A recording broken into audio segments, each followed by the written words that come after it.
Greetings to all citizens of Good Game Republic. Pudge is the face of Dota 2. He is the most popular hero in the game. According to Dotabuff, he was picked almost 1 billion times. His gameplay was so unique that every MOBA developer released a similar hero in its game. Today you will learn about the story of Pudge, how one developer, not Icefrog, completely changed Pudge, what pro player is responsible for Butcher's popularity, and how this hero transferred to anime. Let's go!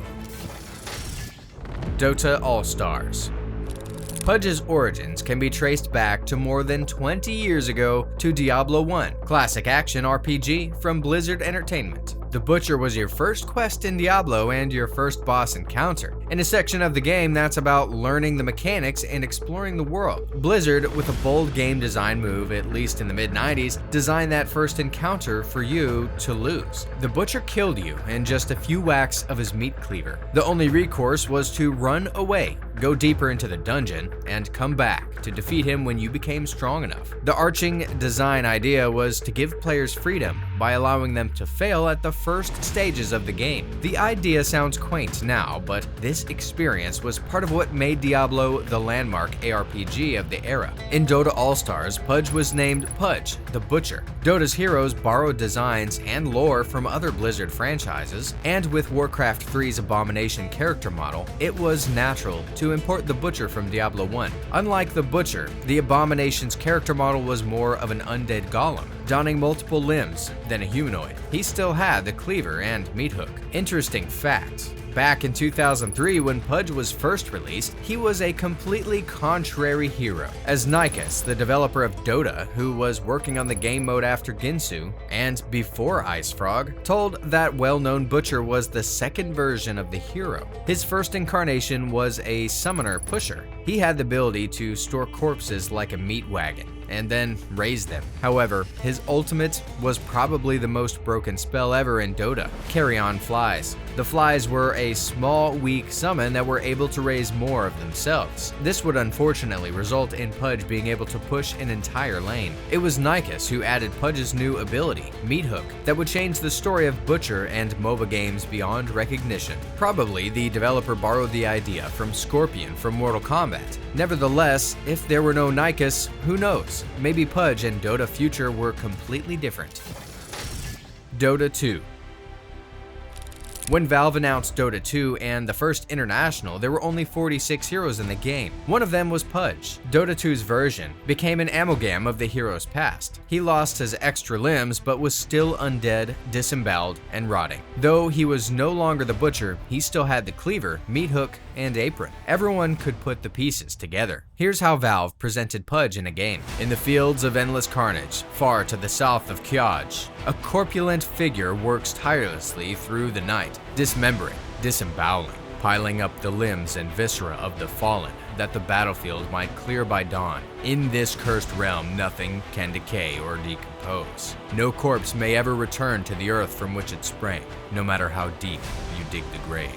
Flocked by carrion birds who need him to cut their meals into beak-sized chunks. Pudge the Butcher hones his skills with blades that grow sharper the longer he uses them. Swish, swish, thunk. Flesh falls from the bone.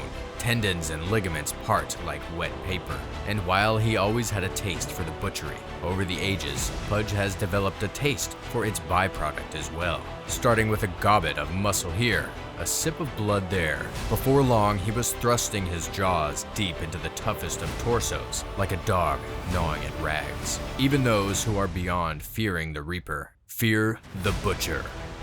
Pudge was one of the first heroes that received the immortal item, Dragon Claw Hook. Back in the early times of Dota 2, when I was a student and got an invite from my neighbor, Butcher was among the first that I wanted to learn to play well. And one of the main reasons why Pudge was so popular is Dendi and his fountain hooks. Dendi and Pudge are like Burning and Anti-Mage, Yaphitz and Shadow Fiend.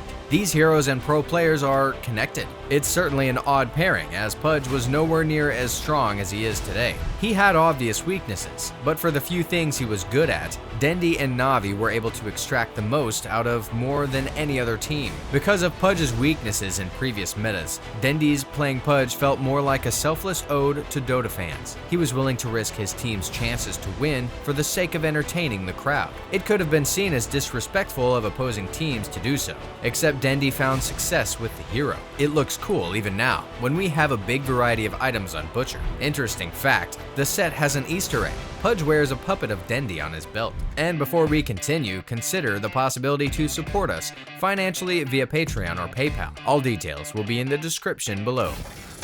Long live the new Pudge. For the long history of Dota 2, Valve changed many models of different heroes. There are successful changes like Shadow Fiend or Zeus, or not, like Pudge. The community made a lot of angry comments back in November of 2013 when Valve changed the model of Butcher. Fans even made a community patch that switched to the old model of the hero, but Valve was indefinite. The early version of the Butcher looked really intimidating. Look, it's just a pile of live meat, a ripped belly, terrible scars, and a weapon appropriate to the profession, a hook, and a chop for cutting meat. However, so many scenes of cruelty in one model seemed superfluous to Valve. The stomach now neatly closes the apron, and the rest of the scars have healed a little. The teeth have become less protruding, and even the weapon does not look so scary now. Beloved by many, Pudge has become similar to the Chinese version, which contains no violence at all due to Chinese censorship. But there were far more changes in Pudge. During his history, he had a lot of buffs and nerfs. For example, earlier you couldn't blink while his rot was active, but in October of 2013, when the 6.79 update was released, they fixed this problem. In the 6.60 patch, Valve added an Aghanim upgrade for Butcher. Back in that time, Scepter modified Dismember. Later, in 6.86, they changed Aghanim buff. Then it upgraded Hook. In 7.23, Valve changed Aghanim upgrade one more time. At the end of 2019, you could hardly eat your own ally by Dismember to heal him or her. Modern Aghanim for Pudge we saw in 7.28, when Valve added Aghanim shards. In 7.23, buff of Scepter was transferred to Shard, while new Aghanim upgrades rot. The last major change for Pudge was released in February of 2022, when developers made Flesh Heap active. This buff made Pudge a very popular core hero during DPC. He was one of the most popular heroes during the season. Does Valve love anime? When Valve released the first Arcana on Pudge in April of 2018, I was a little bit confused. For me, it seemed like developers were inspired by the anime Tokyo Ghoul. We all know that many Dota fans love anime, so why can't developers of the game also enjoy it? These facts controversy other Dota-related anime products. Dota Dragon's Blood. There was information that Dota developers consulted the creators of the film, but didn't help. There were a lot of lore mistakes in the series, like a combination of elements on Invoker for Sunstrike. Moreover, Ashley Miller, the scriptwriter of Dota Dragon's Blood, once told that he's never played Dota 2 before starting to work on anime. An interesting fact about anime, Pudge has a cameo in the series. In the second episode of the first season in the TV show, he became a human pimp with the Butcher catchphrase. Fresh meat, yeah. Not bad. Furthermore, he was beaten up by Marcy and Mirana. That's all, folks. Do you like this story? What did we miss? Write about that in the comments. Before you go for a hunt, don't forget to like, subscribe, and ring the bell. See you in a week.